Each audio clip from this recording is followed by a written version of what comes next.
Welcome to speed 400 guys. गाड़ी को हमारे पूरे 1 साल हो गया है। इसकी सेकंड सर्विस भी हो गई है। सेकंड सर्विस कराने के बाद इसमें एक इशू आ रहा है। इसमें एक साउंड आ रहा है स्टार्ट करने पे, और वो पता नहीं चल पा रहा है कि कहाँ से साउंड आ रहा है। मैंने शोरूम पे भी बात की है, तो वो लोग कह रहे हैं कि ये एक नॉर्मल साउंड है, पर मुझे नहीं लगता ये नॉर्मल है। मैं स्टार्ट करके भी सुनवाता हूँ।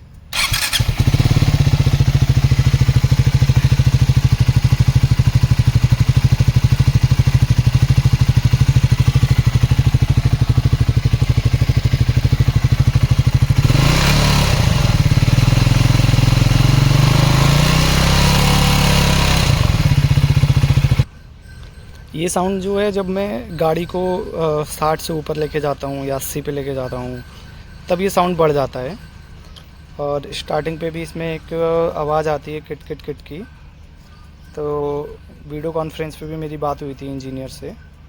शिवा मोटर्स पे मैंने इसकी सर्विस कराई थी देहरादून में। तो इसमें एक साउंड का उनको भी कुछ समझ में नहीं आ रहा है, तो उन्होंने बोला कि सर आप विज़िट कर लीजिएगा शोरूम पे, देन हम चेक करके बताएंगे। तो मैं इसको लेके जाऊंगा अब शोरूम पे। मैं एक तो मेरे यहाँ से शोरूम बहुत दूर पड़ता है, 300 साढ़े 300 किलोमीटर है। तो देखता हूँ फिर मैं क्या सलूशन निकलता है इसका। बाकी जैसा भी होगा मैं नेक्स्ट वीडियो में इसको अपडेट कर दूँगा। Thank you guys.